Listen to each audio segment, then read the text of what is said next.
Well, hi, hello everybody, and hi, Mark. Hi Hello, guys. Mark. Hi. Thank you so much Thank you for for having me. joining.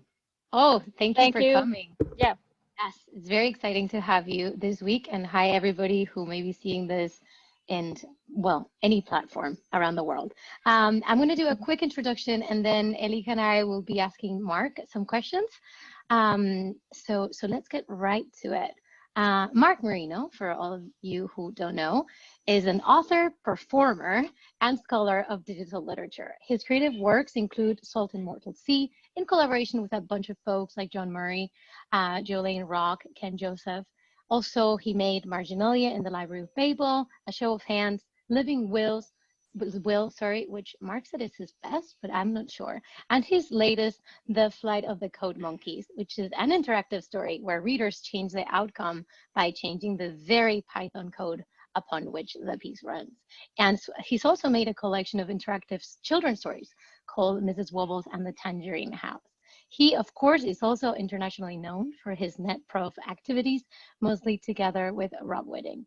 As a scholar, he has many publications on literature and other and digital topics, but I want to highlight his latest book, brand new. published Yeah. with MIT a few months ago, Critical Code Studies, in which of which we'll be talking about today. He is also a full professor teaching writing at the University of Southern California, where he also directs the Humanities and Critical Code Studies Lab. Is that still the name of it, Mark? Yeah, the Um, Hacks Lab. Uh-huh. yeah, HACS, a research group dedicated to humanities approaches to the exploration of computer source code. He is also the director of communication of the Electronic Literature Organization, and he does many things, but I'm going to stop here and let's go on with some questions. Absolutely. Well, first of all, congratulations again on the book, Mark. Oh, And thank thank you you. so much for agreeing to talk to us and to our students. I think this is going to be extremely fruitful for them and for me and Alex as well. Oh So my we God, I'm prepared learning some so much. questions. We prepared some questions to get us started on the conversation. So, feel free to answer them as it comes, interview style, and we can elaborate on them a later time. I don't think we have And that I've many. budgeted 3 hours. Is that how long the conversation's going to be? It should be more than enough. Okay, good. Okay, well, let's begin with the basics, and I guess a kind of difficult question. What is code? And why do you think it's so important to highlight this extra functional significance of source code? What do you mean by this? So when I'm talking about code, I specifically talk about, again, I always start to note that it's computer source code, and usually I look at the level that a programmer would look like. Now, other scholars, especially Wendy Chun, have pointed out that there's the code that we see and the programmers interact with is not always the code that is operating the machine. Sometimes it gets compiled, so it gets changed into something called executable code. But in any case, the code that interests me most is the code that programmers work with and that they share and they revise and things like that. So um, a lot of scholars who are out there who initially picked up code to look at, and maybe I should backtrack just a second. Um, the way I got into this was when I was doing my dissertation. This was at UC Riverside, and I was looking Woo for, woo! yeah, all right, go It's my alma mater. Highlanders, Highlanders. Um, when I was working on that, I was looking at chatbots, so little programs that are somewhere between Eliza and Siri. The kinds of things, little programs you could talk to. And I was trying to figure out how to analyze those. And Catherine Hales and Lev Manovich had this notion of media-specific analysis. And that idea was that whenever you look at an object, you need to look at its unique traits and affordances that, again, not merely looking at a digital object the way you would a book, or a digital object the way you would a film. So then the question became, okay, well, then what does it mean to look at a chatbot through this lens? How would you actually look at these things true to their form? So that pretty quickly turned me to trying to look at their code. And I had difficulty finding examples of other people doing that. Now, other people like Adrian McKenzie and Florian Kramer and folks like that, even Los Pequeño Glazier, you know, have had talked about looking at the code before, and that it was important. And usually if you looked around, you would see somebody who would say, this thing is made of code, and then they'd show you a line of code, and that's about as far as we would get. But there weren't a lot of examples of people close reading code. And keep in mind too, you know, this might be useful for your students to hear. My background was traditional literary studies. I had, you know, undergraduate degrees, masters, and a lot of my PhD work was in ordinary, straightforward literary studies of a variety that I think would be very familiar with you. I, you know, even did a little graduate literary studies with Raymond Williams at Riverside, studying the boom and the post-boom. But that said, I always had, when I was an undergraduate, I'd also taken a class in this thing called hypertext theory, which was George Landau's project, where he would apply critical theory, high critical theory, post-structuralist theories to digital objects. In fact, he would say, in a lot of ways, he was arguing that digital objects were the embodiment, the material embodiment of things, these post-structuralist theories. So for example, you know, if you think about any web page, you might think of it as, you know, the decentered text that Derrida is writing about. Now, people later have had different thoughts on that, right? Or you can spin it any number of ways, but that was always sort of in the back of my mind. Anyway, so continuing on, here's this moment then where I want to read the code and I want to apply all the semiotics that I had learned. I want to apply the literary tools and theories I had learned to reading this code as a text, but with a little bit of Stuart Hall thrown in. So I thought of text. I mean, I think originally I probably did think of it literally as the signs on the page, but I've grown to sort of understand it more as an archaeological project or maybe an anthropological project of looking at this text as something that is an object that circulates through and among other discourse channels, interacting with humans and machines, and its meaning gets changed in the process. Anyway, so I did not find a lot of people who were doing that kind of interpretation. And so I set about to try to do it. And of course, asking people who are experts. Some of them, you know, of course, the biggest part of any code is figuring out first what it does. Now, you don't have to literally figure out exactly what everything does before you start reading it, but you have to have some sense of what's going on there, because code is unlike a poem. Although people could argue with me about this, I guess. Your interpretation of code could be unfounded from the get-go if you literally don't understand what it does. Like, I feel like someone could make an argument for a reading of a poem where they're sort of like, they're bringing their associations with those words to the text. And it's, even if that's separate from, you know, like reader response theory, where it's sort of, it might be separate or removed from the author's relationship to those words. But code either, you know, sort of has objective things or empirical things that it does, material things that it does. And depending on the machine or depending on the other software it's interacting with, you could determine what these are.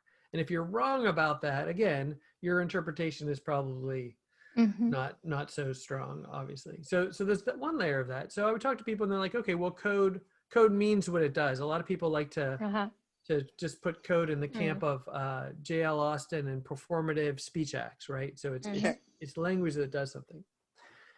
Okay, but then that's not very interesting for humanities trained people to talk about just what something does. That sounds a little functional, right? I mean, we deal with signs that have meaning and have that are evocative and create these symbolic orders and things like that. And that's the realm I wanted to go to with code. So I kept having these conversations with a number of computer scientists. Several of them were over at Loyola Marymount, where my wife teaches electrical engineering. I would talk to the computer science faculty there. Stephanie August, who had a background in Russian literature, but a graduate degree in computer science. Phil Doran, who started the computer science department there. Ray Toll, as well as Dondi Dionisio. Anyway, I would talk to them, and so one of the things they offered was this notion of the aesthetics of code. So even in programming circles, they talk about aesthetics, thanks to this guy, Don Knuth, who had this idea of literate programming and making code more beautiful, which largely means like, sometimes it means a more readable, more reusable, elegant. A lot of coders talk about elegance. Okay, well, at least there's an entry point there, right? At least now they're starting to use terms of aesthetics that I get.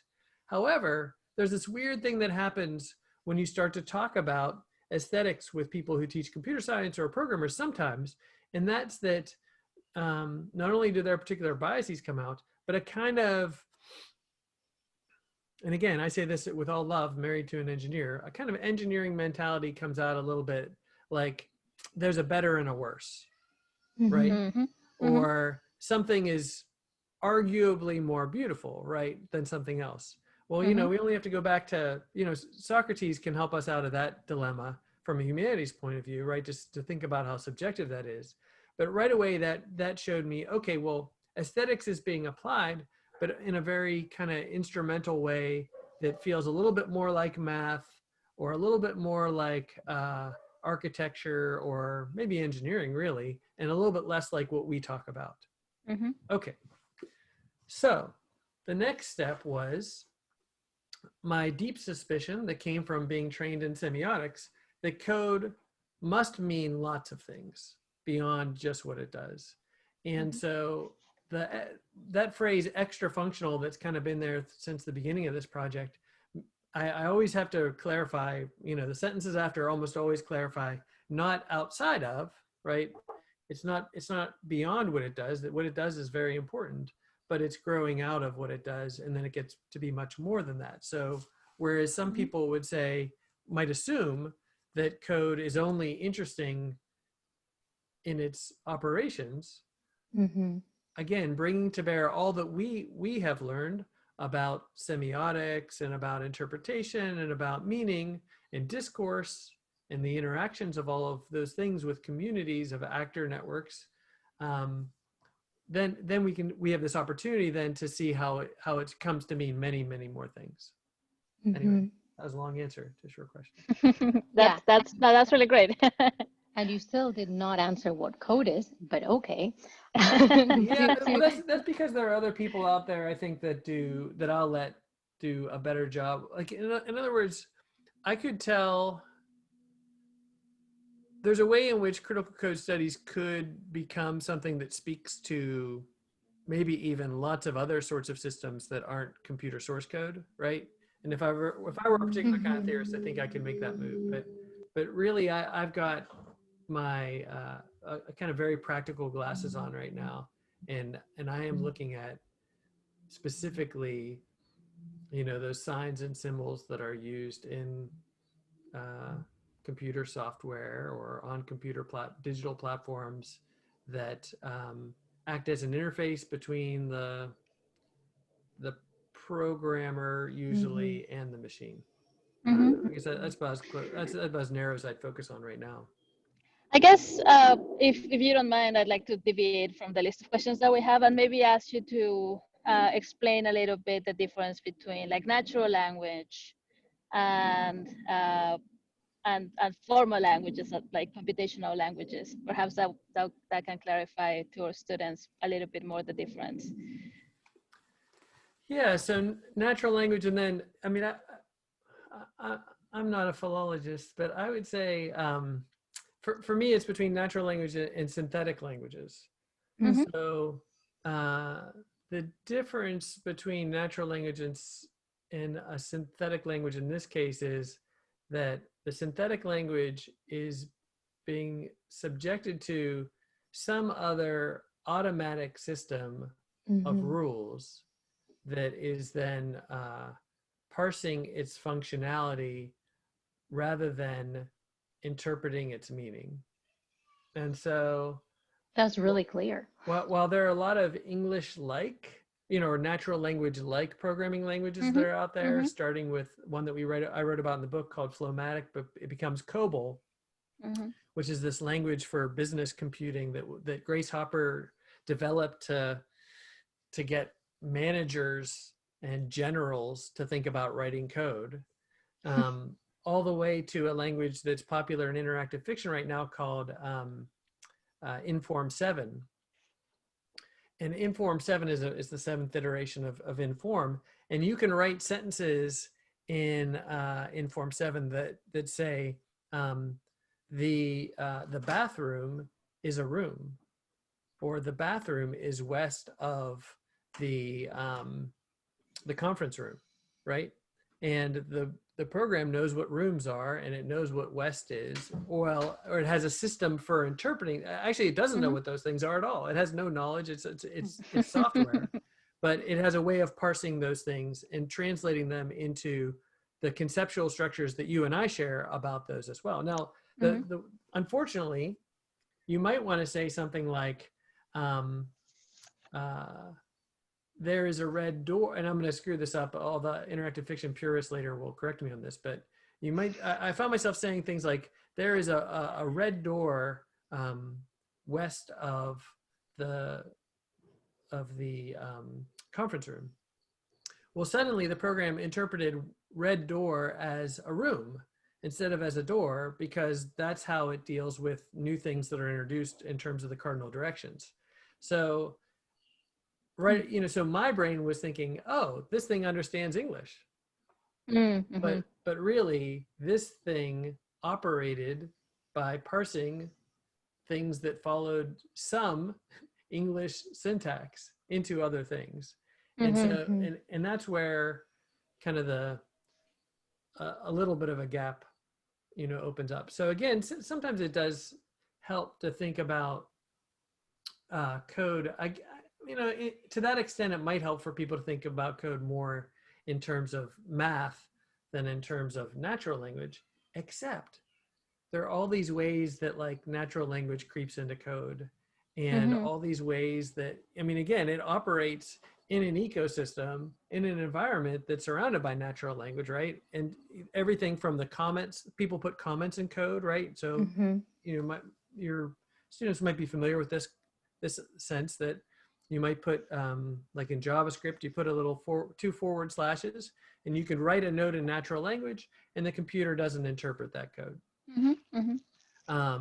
And I think that's something I wrote about that a little bit. The manifesto begins with that notion of like the code, the stuff that doesn't get interpreted.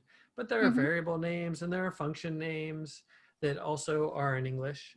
And then more importantly, like any sign system, all of those little, even the things that look like pure math in code become meaningful in our larger sense of language, because programmers have encountered them in certain contexts. Programmers have certain preferences to how programs get made, right? There are certain stylistic preferences.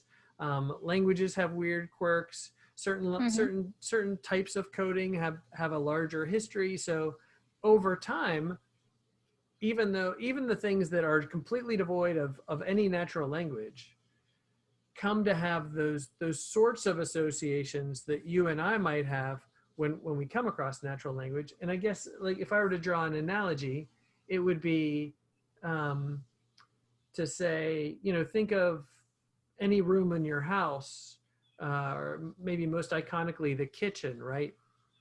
And over time, a refrigerator is just a refrigerator, except for if I show you a yellow metallic refrigerator with certain kinds of fixtures on it, like right away that evokes the 1950s or 1960s or something like that. So in as much as any cultural object takes on this extra meaning, code is no different. And even more importantly, there are people who just live in that realm. And let me tell you a little anecdote. When I knew that we were on to something with critical code studies was this moment that I had printed out the code for Wikipedia. Not all of Wikipedia, but maybe like the homepage to Wikipedia, right? And I was sitting down with some programming friends of mine who I've collaborated with on various projects, and we're sitting down for lunch, and I was having them read through it.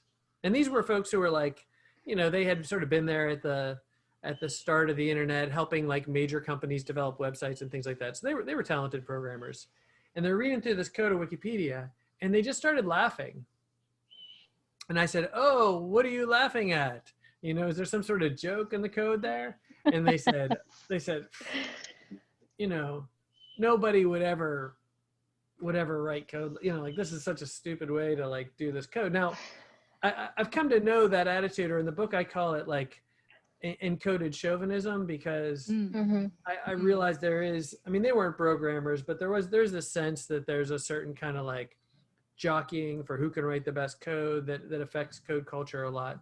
But more importantly, the moment at which they laughed at something that I perceived to be purely functional, I realized that code was communicating so much more than just making things happen, right? It was communicating a way that somebody thought about solving a problem. It was doing that in the context of lots of different opinions about the right way to do things. So one more thing I'll throw out there, which is a lot of people think of code as like light switches, you know, like inevitable. Like, you know, what can you say about a light switch? Well, you probably could say quite a bit about a light switch, but when you go to program something, you have really an infinite set of possibilities, just like with natural language. You have, I mean, it has to compile, but you can pick whatever you want. And so things like style and rhetoric and, you know, your own personal preference for the paradigm,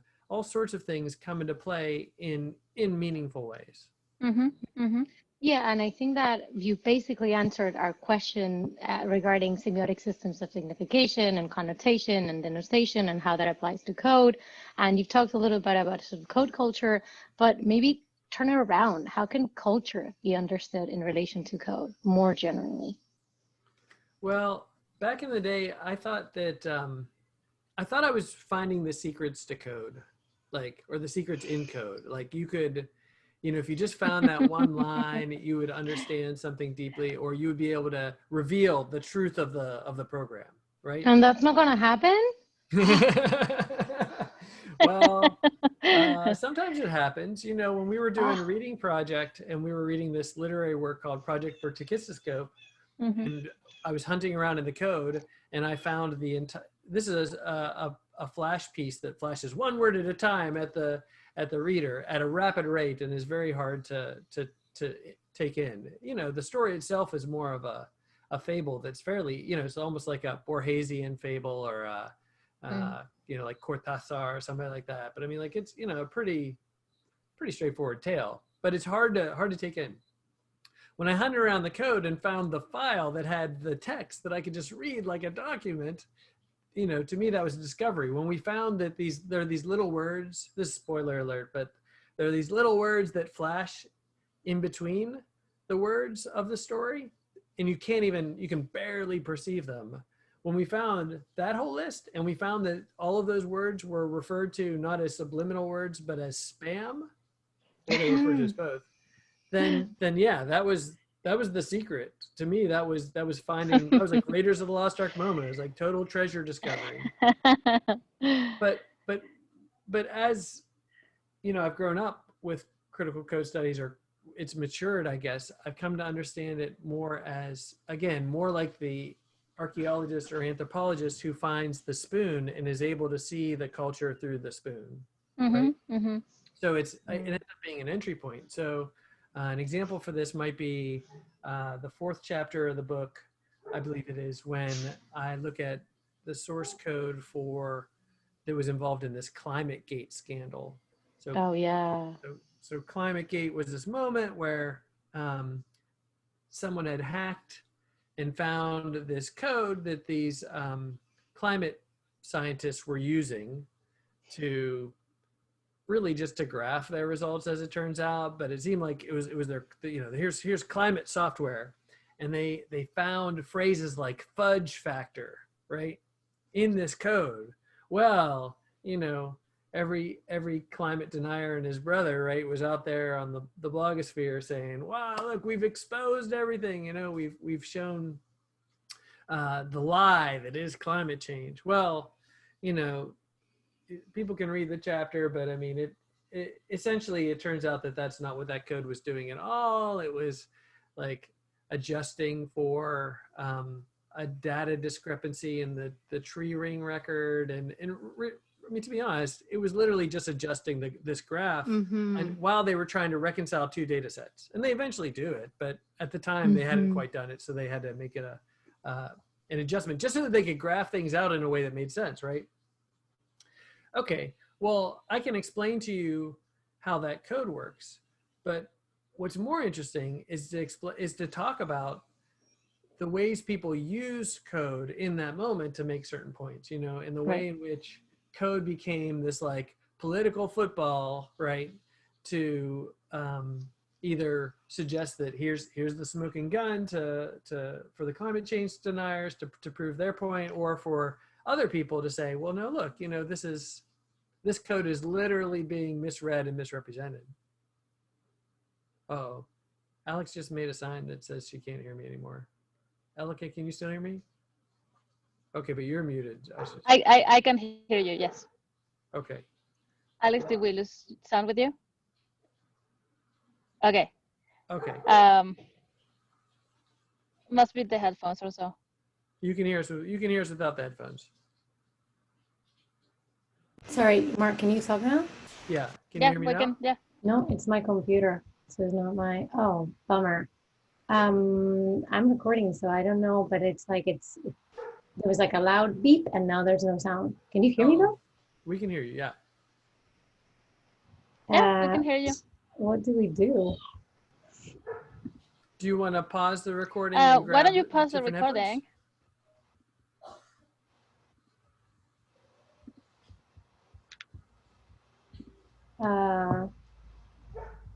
Sorry, guys. Sorry, this is very weird. I will edit.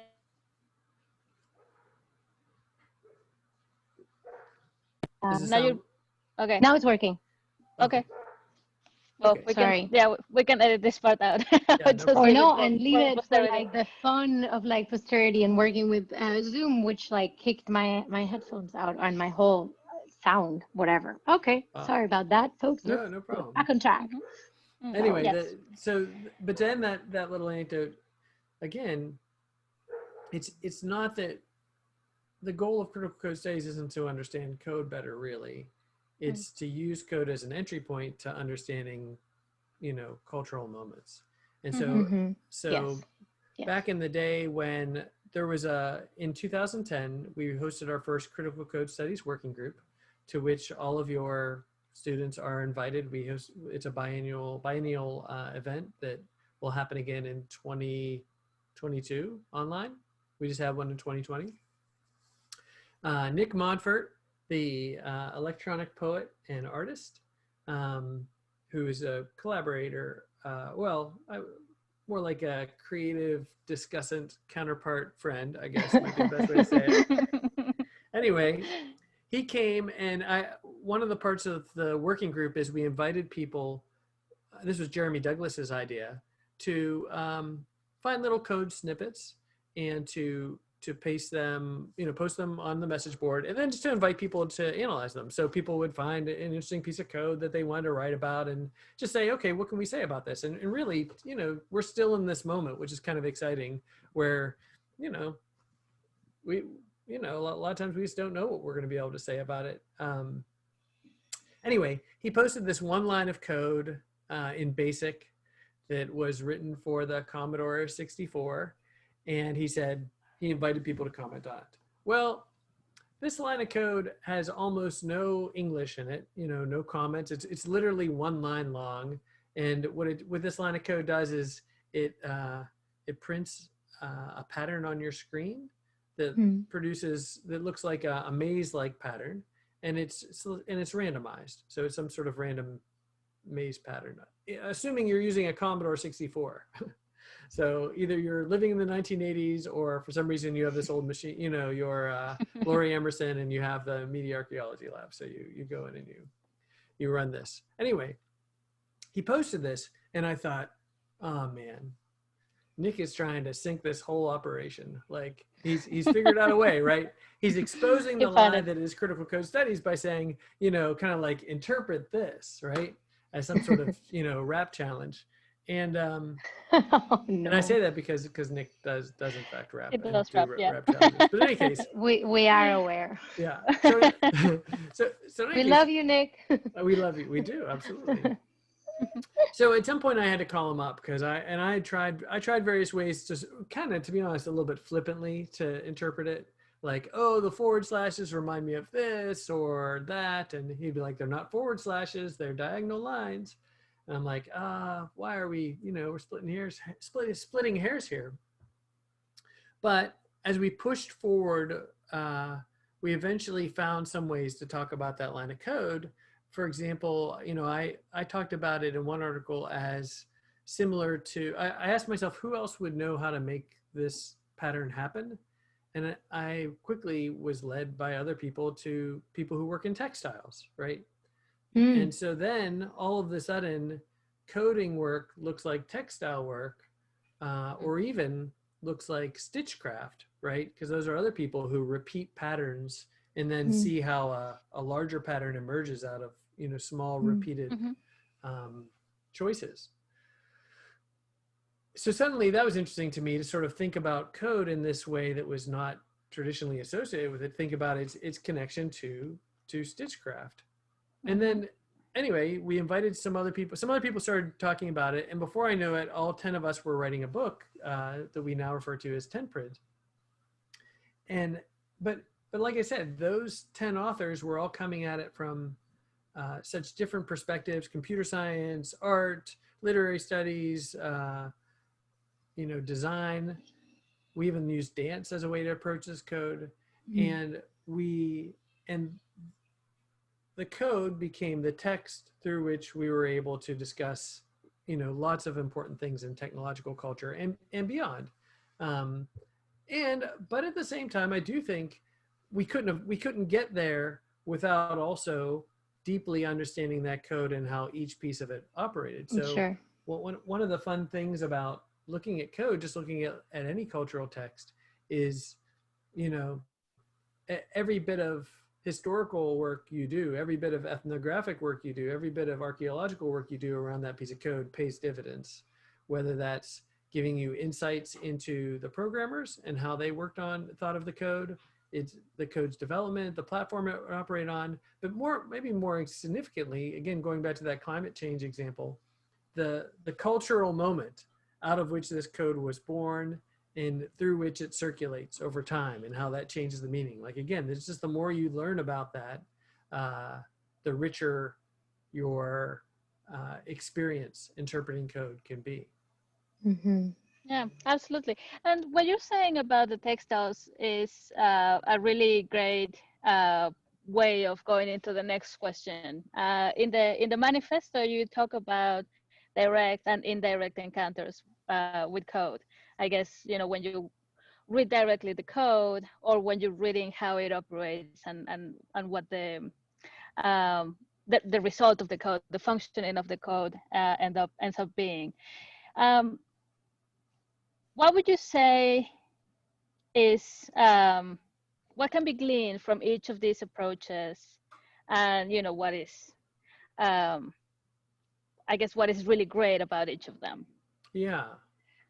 Well, the best part about the effects style study, and again, a lot of that has been the groundwork for that you'll see throughout software studies, is you can talk about the operations of code that you can't access. So, for example, we just don't have the code for proprietary. We don't have proprietary code, most of it. So we don't know how the Google search engine works, right? But Sophia Noble has written her book on the bias she has discovered through experiments with the Google search apparatus, right? And Lev Manovich has written about Photoshop, and again, other people have taken other large pieces of software, and actually some of the software, like some of the machine learning algorithms, those algorithms are in a sense inaccessible because there are programs that generate the code that then makes things happen, right? And the code is sort of, the code exists in this intermediary step that we cannot access except for through either mapping its effects, or sometimes I've got a colleague, Catherine Griffiths, who is now at Michigan, and she has figured out, sort of experiment with different ways of creating graphical representations of the code, and the code in action, right? So the positive side about, and also, I mean, let's face it, most of our encounters with this code is with what it does in the moment. Right. So that's the advantage there. On the other hand, for looking at the code itself, I mean, to me, that's, if you have access to it, like that's where the real fun is, because then you get to see things like the fingerprints of the programmers. When I was looking at the code for the transporter immigrant tool, there were notes that the programmers had written to themselves about getting stuck and getting lost, and the documentation isn't working, so you get these expressions of frustration. Sometimes you find also little signs of, maybe they used a tool to write this code, so actually in that code there are these little stubs that relate back to the software they're using to program it. There's certain stylistic choices, like again, when you speaking of Nick, in the last chapter of the book, I look at Taroko Gorge, his poetry generator, that people have written many variations on, adaptations on, and there's the remixes, I think is how they're called in the electronic literature collection. But there's code you can read of his that's in JavaScript and HTML that most people adapted that has certain features, right?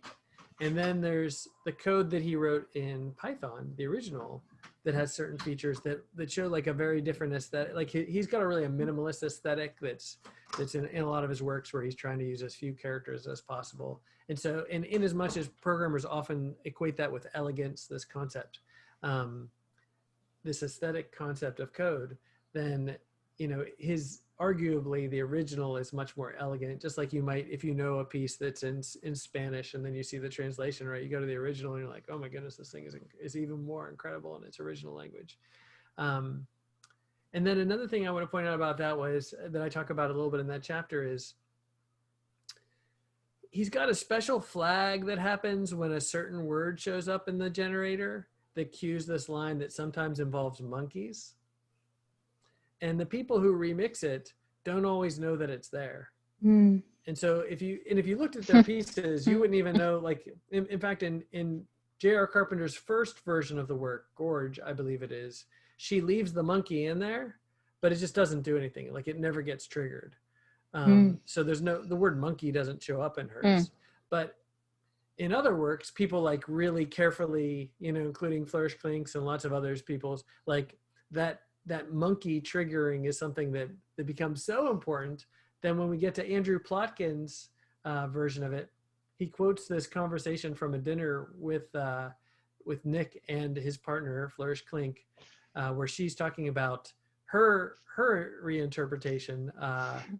Fred and George, I believe, is the name of hers, that has a little, I think it has some twincest in it now I'm thinking about it. But in any case, these are the characters from Harry Potter. Flourish Clink is maybe, one of the resident experts in Harry Potter fandom, among many other things.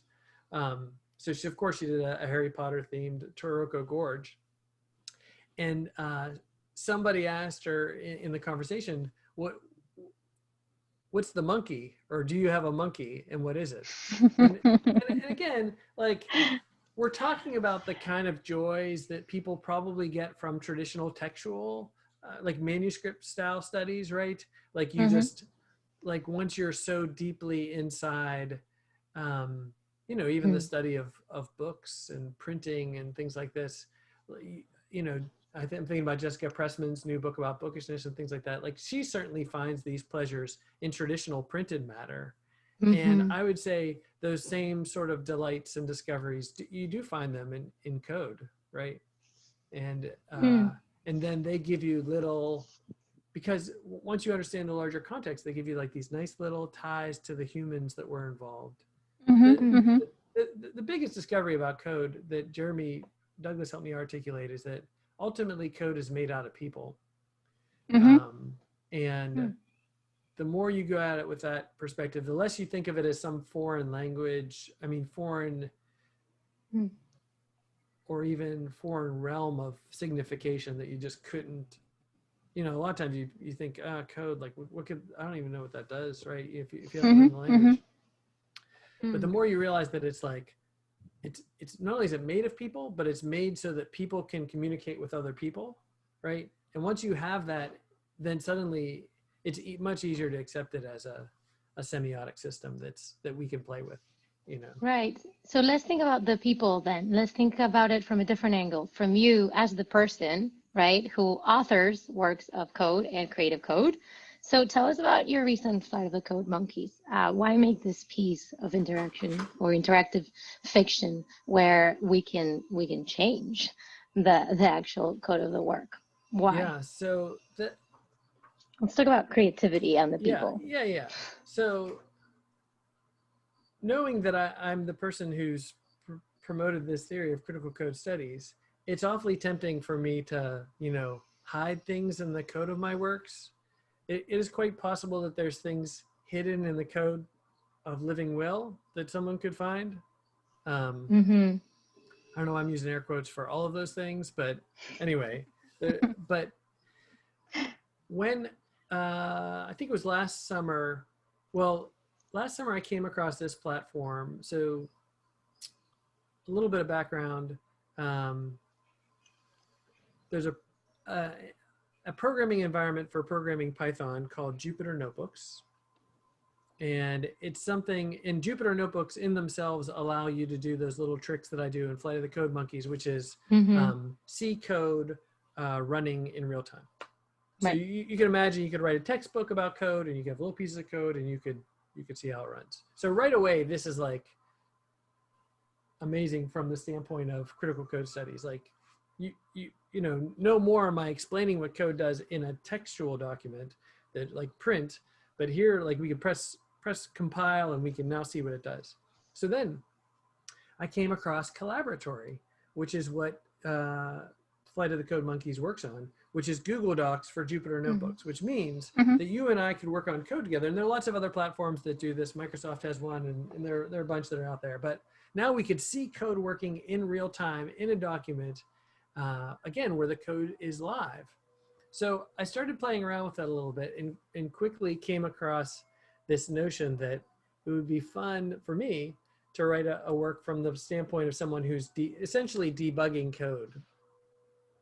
And that the code in the story itself would be live, and that the code would help tell the story, and that the fundamental operations of you, the reader, would be to inhabit that role and try to decide what you were going to do. So decide if you were going to, ultimately you decide in that story, are you going to follow the instructions you've been given, essentially acting in this servile position? Because the other thing I guess that story speaks to is there's a hierarchy in programming, right? So there's programmers, well, there's computer scientists, we'll put them up here, and then there's programmers, and then there's coders, right? So a coder, they're like one step away from, they're relegated to the lot just above data entry, right? So they're not seen as the creatives, right? The creatives are the people who do the program design, and then there are these higher level people who are these supervisors, right? So you get this whole hierarchy. So our code monkey in our story, he's at that lowest level. And then of course we got the whole dystopian future problem of it. Right. But yeah, I guess, and I feel like this is the first of many stories that I would like to see on this kind of platform. And there are other interactive fiction works that do address this same notion, because a lot of interactive fiction is written by programmers who think about programming. So it's kind of it's not an unusual meta concept, but I love this idea that, first of all, it could be a way to teach programming, but I love this idea that your fundamental choices bring you into the understanding that I have about code, which is I have some choices to make, and these choices have consequences. Mm-hmm. And in the story, the consequences are ethical because you find out that your code may be harming some of the people in the story. And then you also have your own dilemma, right? Where you just want to go on your vacation and be done with this code. So I loved I'm not sure I've come up with the perfect implementation of this, and certainly people have their opinions about that. But I love this idea that the story puts you in one particular kind of struggle with code where you're making choices, weighing the consequences, and seeing the impact almost right, immediately. Now, Yeah. the only problem about putting code, having that be the code that runs the story, is that I've had to obfuscate the code so much. I've had to make obfuscation is the process by which you make it hard for people to figure out what your code does, because I don't want people to realize, either I don't want them to find hidden parts of the story right away. I want to find all the spoilers, and I don't necessarily want them to be able to predict what's going to happen when they try certain things. Mm. So unfortunately, there's one part of me that wants to make this about engaging with code, and there's another part of me that's making a game out of this that has to purposefully make the code a little bit hard to figure. I mean, it's not for any programmer, it wouldn't be that hard. It's not that hard for them to figure it out, but I do have to hide a number of things so that you can have some fun, I guess. Right. But in a way, this is also an enactment of many of the practices that are involved in this ecosystem. So, you are enacting the fictionality of this sort of dystopian consequences of code and the changes, but you're also, by obfuscating this, you're also touching on a different reality that is also there, in Yep. code's visibility. So I think that's actually pretty cool. So I think it's a strength of this work. But and I should say, just speaking to that, which is that one reviewer did point out that sometimes people, I don't know if they published this review, but sometimes people, it's in a programmer's best interest to obfuscate their own code so that they ensure their job security. True. That is like why we shouldn't be releasing these brilliant conversations after we've had them. They can just kill us all. But this actually is a good way to move on to our next question, and we're going to go a little quicker, Mark. Okay. Oh, quicker. Oh, we're on. Should we use a timer? Yeah. So, but it has to do with this ideas also of consequences and embodiment and disappearing from a more philosophical perspective. And we've been reading how we became posthuman, Hale's books. And one of the selling points for our students was her early explanations on how information has lost its body, right? So how do you recuperate the body code when analyzing code, right? You're engaging with materiality in a very particular way. Do you have any ideas on this? Yeah, well, different ways, different times. I mean, sometimes it's about talking about the platforms that the code operated with. I mean, there's the materiality. So in the transport immigrant tool, that was code that ran on a particular phone at a particular time, and that decided its shape, similar to the Flowmatic code. But I would say closer to Hales's project is probably, searching for the people who interacted with the code and the bodies that made it. So like I have a chapter where I look at this code that was written by Friedrich Kittler, the media theorist. Mm-hmm. And a lot of that work was, again, sort of biographical work, like looking into like when was he building this code? What was he trying to do? What were the theories he was coming up with at the same time? What machine was he working on? Who was he working with? So traditional. Who was he? Yeah, absolutely. Who was he in conversation with? But in other words, I think the materiality or the lack of materiality that Hales is fighting against is the person that says now let's just enter this world of code, and it's like, it looks like that matrix graphic that we see all the time, and it's devoid of humans, and it's separate from and different from. And a lot of my work is like, finding the ways that it's not that at all. It's the work mm-hmm. of particular embodied humans at a particular time, working with certain constraints, with certain within certain ideologies and conceptual frameworks to implement a certain process, right? And so to fight against the abstraction that says that we enter the digital to leave the human, you know, in this case, the code is the means by which I encounter what humans.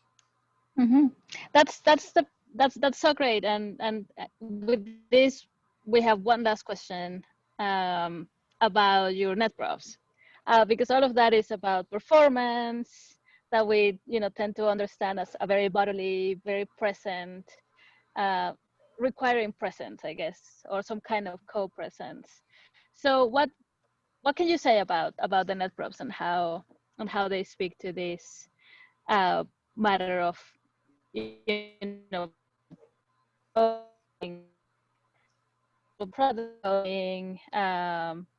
manifestation, the fingerprints for the use, having finger people. Élika was coming in and out, and did you get all that question? The internet was kind of. I think I got the gist of it. I mean, I received a question that I will answer that may or may not be the question she was asking. Well, so a lot of NetProfs. That sounds good. Yeah, that sounds good. A lot of NetProfs that happen over lighter synchronous platforms. I mean, somewhat synchronous, like Twitter or Instagram or things like this, because we use a lot of social media platforms for it. Have this feel of you're reading a script or you're reading a dialogue between people or things like that. So in as much as that suggests that there are humans performing behind it, I think that's one connection.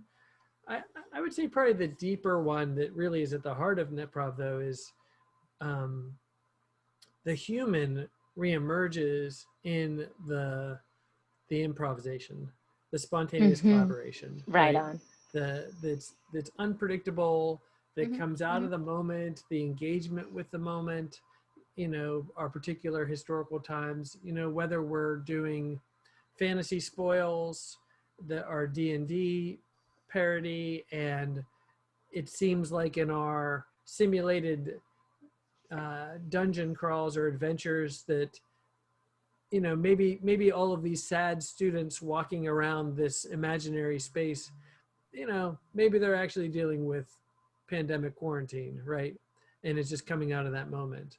Or if we have people battling it out in I Work for the Web over the concept of whether our labor is being leached off of us every time we post a picture or post a like or something like that, or is this a fun constructive thing that we're doing, right? That debate that they're happening is happening in out of very real world circumstances that people are reacting to. So I guess I would say the place I most see our humanity emerge in any NetProv is that the magic that to me is human improvised collaboration. That's great, and I think we're gonna end it now. Okay. So we're out of time. Thank you so much, Thank Mark, you so much for being such a good human through our machines. Thank you so much for having me. I hope you enjoyed reading the book. And we did. which is available online. You can also, well, anyway. You can wear us a hat. Yeah, exactly. right, exactly. It also makes a nice Zoom background. And I hope that, and I wish success to all of your students. And if I can, I'll jump in the Discord. But if any of your students have any questions, they can email me, or I'm happy to even chat with them about anything they want to talk about related to these matters. Sounds great. Thank you so much. Thank you so much. All right, you guys. Bye-bye.